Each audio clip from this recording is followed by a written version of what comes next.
Oh my gosh, and super exciting. Kicking off the second half of the Australia leg is none other than herself, Olga Andrienko, which is amazing. So thank you so much for being on the panel of SEMrush for SEMrush. So really excited to hear about this one, one dear to my heart. So let's look at optimizing for voice search and virtual assistants with Olga. Take it away. Yeah. Thank you, Harry. Great to be here and now on site, well, not only backstage. So my presentation is about voice search and optimizing for voice search and digital assistants. We've done this year our own study on voice search and the ranking factors, what impacts voice search results and what doesn't. We took 20,000 queries, 3 devices, and 8 ranking factors. And our study was, we got the idea from Brian Dean, who created a study using a Google Home device and 10,000 queries. So that was our inspiration, and that's where I turned to my team and asked them to do kind of a similar thing. We took 3 devices, Google Home Mini, and Android phone. Why we took those? So we looked at all of the market for digital assistants, and then, well, Google has 3, so we thought that if we pick 3, then the algorithm behind them would probably be more or less the same. So we started with that, with those, and actually continued now with Alexa and Siri 2, and we haven't released those yet, but we're in the process of collecting data. So what ranking factors we chose? So we looked at where the result was in search engine result page, whether any SERP features impacted the results, how long your text should be, how fast the sites were, and also we looked at structured data schema and the website security. And the methodology, this is how we did this. So there was a laptop with 20,000 queries, asking those queries to the devices. Devices gave the answer. The answer got recorded to the laptop, and then we mapped this with our data. So that's actually how it looked in the real world. So there was a soundproof photo booth, and the laptop was talking to the device and back, and that's how we recorded everything. So the key findings, we discovered that 80% of answers were in the top 3 organic results, and then a bit less for Android, 72% were located in top 3, and that's how it looks for Google Home, and similar results for Google Home Mini. So more than 40% Google takes from the first result. And then for Android, 34% from top 1, and then 22 for top 2, and then already less and less percent come from lower positions. And when we looked at the SERP features, there was 2 specific ones that impacted a lot of results, and then it's featured snippets and people also ask. And for Android, the percentage is a bit less, but overall 70% in digital assistants, they come from featured snippets and people also ask SERP features. That's the drill down for devices. As you see, Google Home and Google Home Mini actually give different data. So that was kind of surprising that, well, that's both digital assistants by the same company, but the devices are still different. Another SERP feature that we saw, but really and only, well, few results, it was video carousel, and then Google really did a great job. I'll show one of the examples, how they take a result and where they find the result in the video. That was truly outstanding technology, I would say. So a few examples of how it looked like. So the query, how many airports in USA, and that's, you see, the result comes from featured snippet. That's how they took the answer from people also ask. So the query, is it healthy to eat squash? And then the result comes not from even the first question in the people also ask, but in from the fourth question. And that's from the carousel, which I really love. How do I do water polo? And as you see, Google takes that from not from the beginning of the video, but from the specific point. So that means that, well, it read the bot read the transcription, identified the spot, and then read a specific snippet. So I found it fascinating. This is the example of queries that appeared in featured snippet on Google Home and Google Home Mini, but not a SERP feature on Android phone. So we found that Google Home and Google Home Mini were pretty similar, and then for Android, still Google assumes that you're looking at your phone, and then the results are, well, different because you still have a visual picture. Then two interesting findings, and more interesting findings. So we discovered that text length was nearly all, most of the times the same. It was 42 words, and in general from 40 to 42. So if you want to appear in voice search results, then it would be great if you create paragraphs for 42 words. And that's an example of exactly 42 words that appeared in the answer. The complexity of the text, so the readability that you need to aim for, is around 8 in a Flash Kincaid grade, and then if to translate it to the ordinary language, that would be voice search assistants. They are using the language of average 15-year-old, and then for Android the results are less difficult. And then you see different indexes. We've outlined them. 2 grades, and then the difficult words. So digital assistants without the screen actually use more complex words than Android phone. Most of the answers that contained link actually were in digital assistants, and only 18% of answers from Android contained a link. Regarding backlinks, then we saw that they were slightly more present in the answer URLs for digital assistants, Google Home and Google Home Mini, and then for Android, the difference wasn't statistically relevant. So what it means that backlinks can be a ranking factor for voice search when it comes to Google Home and Google Home Mini. For Android, there's no difference. And moving on to technical SEO, so there was a lot of discussions about whether schema or structured data matters. We have not found any evidence of this because there are a lot of types of structured data, and none of them really impact the voice search results. So if to compare the answers and non-answers, then answers don't have schema compared to the other options that implemented structured data. HTTPS, it's not a ranking factor already. So why? Because most of the websites that Google lists on top on page 1, they are secure. So if everyone is secure, then it's not a ranking factor because everyone's equal in that sense. So, but if your website is not secure, you don't have a chance. Absolutely not. When we looked at speed, then we actually see this is the factor that really changes the game. And the answers that Google gives, chooses for the answers, the websites load way faster than non-answers.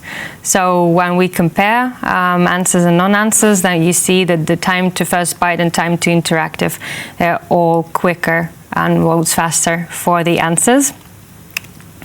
And some of the really interesting comparisons there. So you see that there's query, and then speed of the answer and then speed of the non-answer. Sometimes it was where does a bird live? It's like even 15 times faster. So if there's one takeaway, then make your websites load fast and not faster than competitors, and is as fast as possible. So summarizing, 8 ranking factors. There are some that mattered, some that were not so significant. So definitely rank on top, optimize for featured snippets, and people also ask. Backlinks do matter if you want to be in a voice search game, and then word count is approximately 42 words in a paragraph. It should be easy to read, and your website should be secure, and definitely it should load fast. What doesn't matter are other SERP features, and then schema doesn't matter.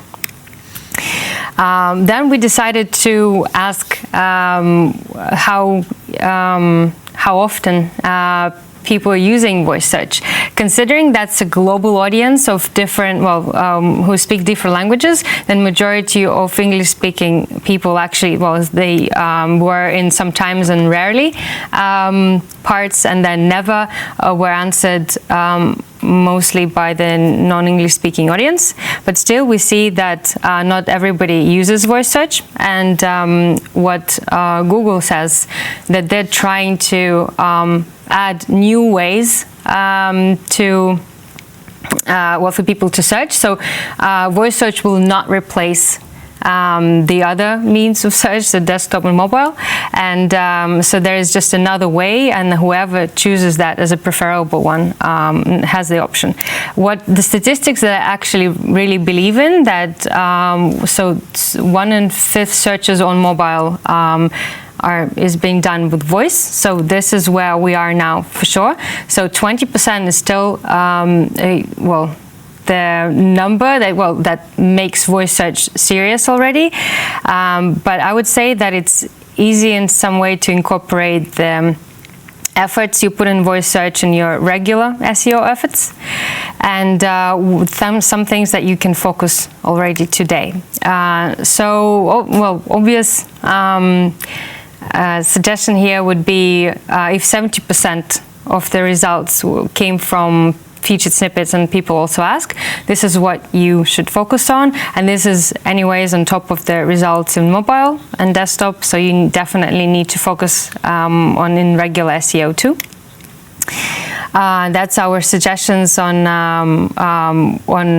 optimizing for featured snippets. So these are the words that we found in paragraphs regarding to featured snippets, and these are the words that you probably should start your questions with. And this is a cheat sheet of how to optimize for featured snippets. So you see that the average amount of words in the paragraph almost matches the average amount of words that Digital Assistant gives in the answer.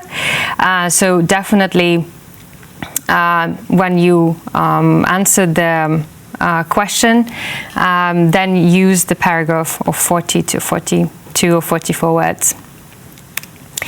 Then we also analyzed people also ask, and then we saw that almost 50% of all queries already contain people also ask. That's US data.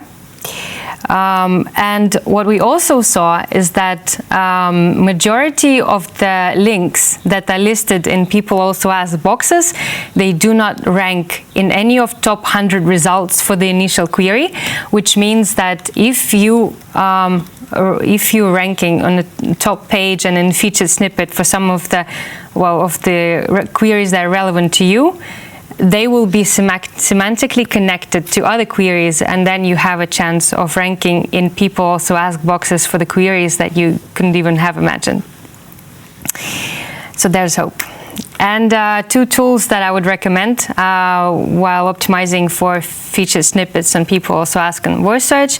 This is free tool called Answer the Public with a great wheel with different subtopics, and topic research by SEMrush. That's a paid tool. That's kind of Answer the Public on steroids, where you get a lot more because we map it with our search data, all the keywords and the topics and the questions that people ask in search. So these are the tools that will give you a lot of ideas and subtopics and how to rank for the voice search. This is the link to the full study because I have covered only a small bit. So if you want to know more, then type in this link and you'll get more information and the methodology as well. Thank you so much, guys. Wow. Olga, that was absolutely amazing. Thank you so much for that presentation, and a massive, just generally the amount of data and stuff and information in there is staggering.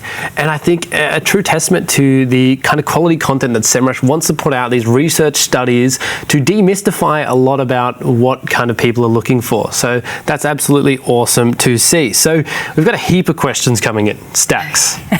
So remember to keep them coming at #GlobalMarketingDay or the website globalmarketingday.com. But some of the ones that I've got, we have the captain of the ship, one, who says, where would you see voice search taking off? Are there any specific use cases that stand out to you, Olga? Well, I know specific audience that definitely uses voice search. Mm-hmm. So, well, there's, for example, there's busy young moms who do not have, well, they don't usually have like 2 hands free to do the search. So this is the audience that we really see using also audio messages and voice search. Also, drivers who actively, they search with voice because they're busy driving.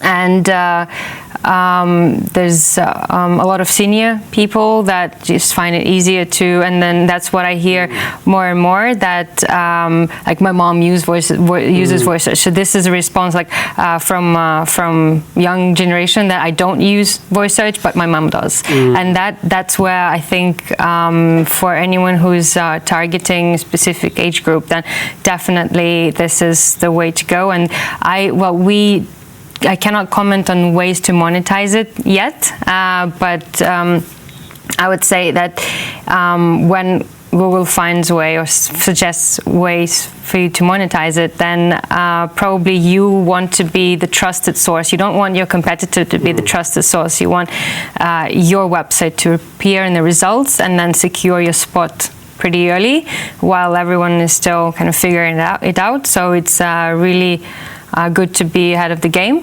And maybe, I don't know, the one suggestion we discussed yesterday was that maybe Google will be offering like a sponsored voice search results when one of specific queries the websites will be able to just buy a spot and then be the trusted source. So that's kind of one of the ways that we were assuming. And that would work for any audience, but 3 audiences that are using really actively voice search is the young moms, drivers, and then senior. Amazing. And what kind of businesses do you think could capture that? Do you think those kind of recipe or educational queries or people targeting those young mums you mentioned, what are the sort of businesses? Well, any business could benefit from search, so that's just one way people search. So I would say any business, but for example with Google Hub and then them introducing the screen, then recipes and then everyone who's in a cooking business would definitely benefit from it, because Google would immediately pull up the YouTube video with a specific. Well, you heard it here first, Rita, from the global head of marketing herself. So I don't think you can get more qualified to answer that. Look, there's a couple other questions. So Jishan wants to know, have you conducted what the most spoken word was using any of the data? Is there any data that you could have looked at to get that? We just got 20,000 random queries, Gotcha. and that would definitely exclude branded keywords, not just in order for that not to be distorting the results. But we couldn't say. They're definitely, if with the informational queries, those were the words that people, how, where, what were the words that we identify as really popular among the informational queries, but there was no distinct word that stood out. Yeah, brilliant. And just on that, another question was from Walid, was the test conducted in just English to start with? Yeah.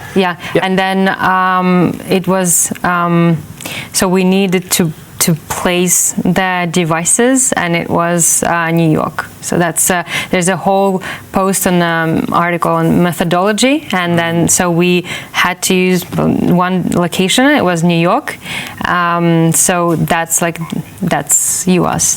US data. Amazing, fantastic. I would imagine most of those studies and that data could be globalized, however, most of the findings would be across the board. The problem is that voice recognition, so the reason why, non-English speaking people not use voice search that much is because they get really angry when the device doesn't understand them. Sure. And then, so the voice recognition is not really great in other languages, and that just makes the voice search adoption not as quick as it could have been.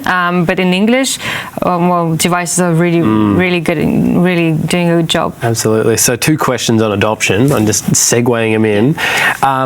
When do you think, Nareg wants to know, when do you think people will mostly start using voice search? And Zhishan wants to know, when is the expected timeline of voice search 100% adoption, which is quite a staggering stat there. I would not think that there will be, maybe in the very, very,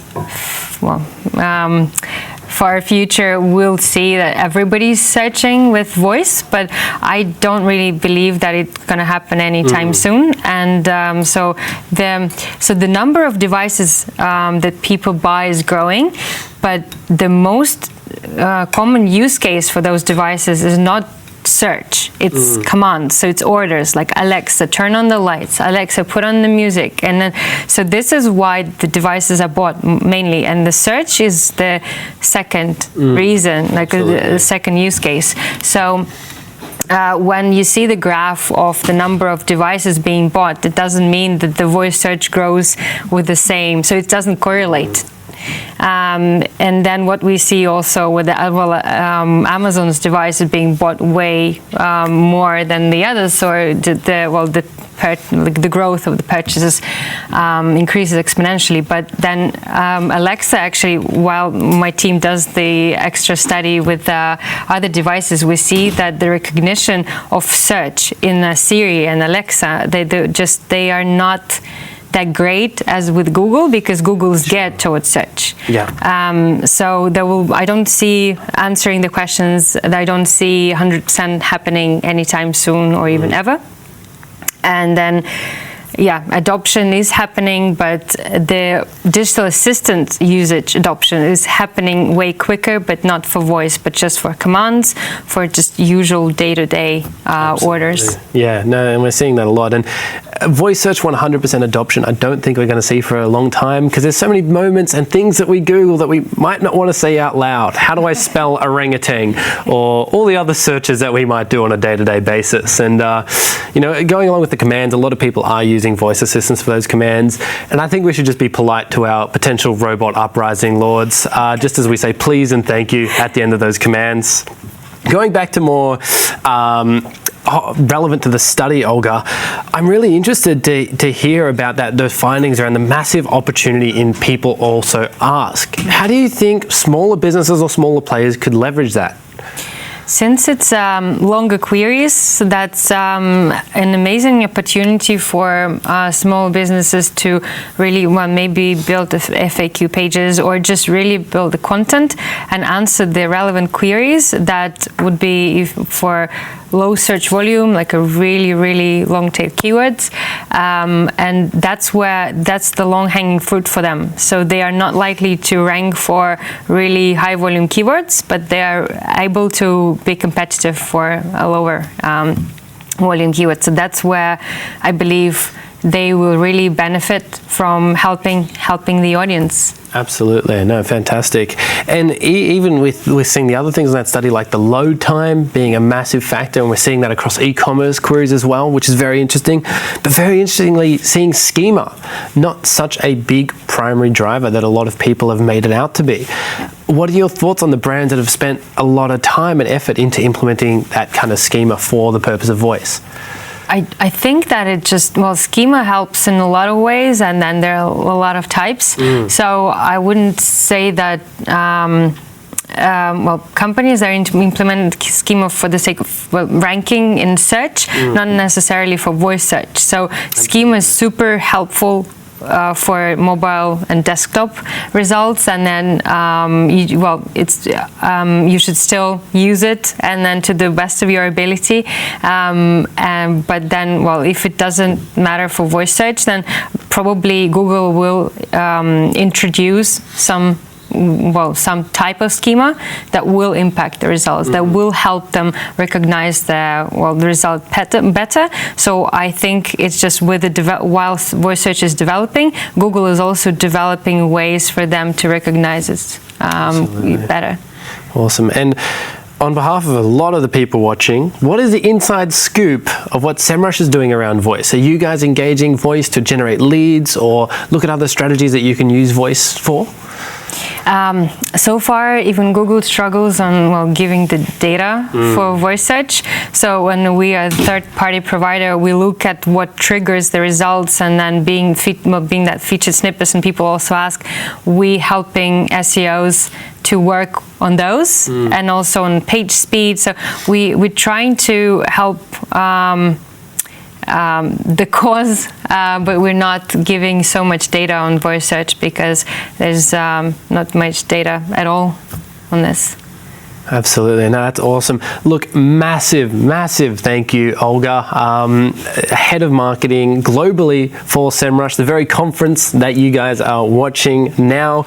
Really a lot to think about and unpack when it comes to voice search, which I think is really exciting to see those kind of future topics unpacked here at a conference like this. So as we move on to our next session, remember that hashtag Global Marketing Day, or head over to the website at globalmarketingday.com to post your questions. We are going through them. We are getting a lot. We love the love you're giving us, guys. Keep it up. That's it from me. Actually, I'm finishing off. So I'm Harry Sanders, Director and Head of Search at Studio Hawk. You can catch me on the socials at Harry Sanders SEO, or the website studiohawk.com.au.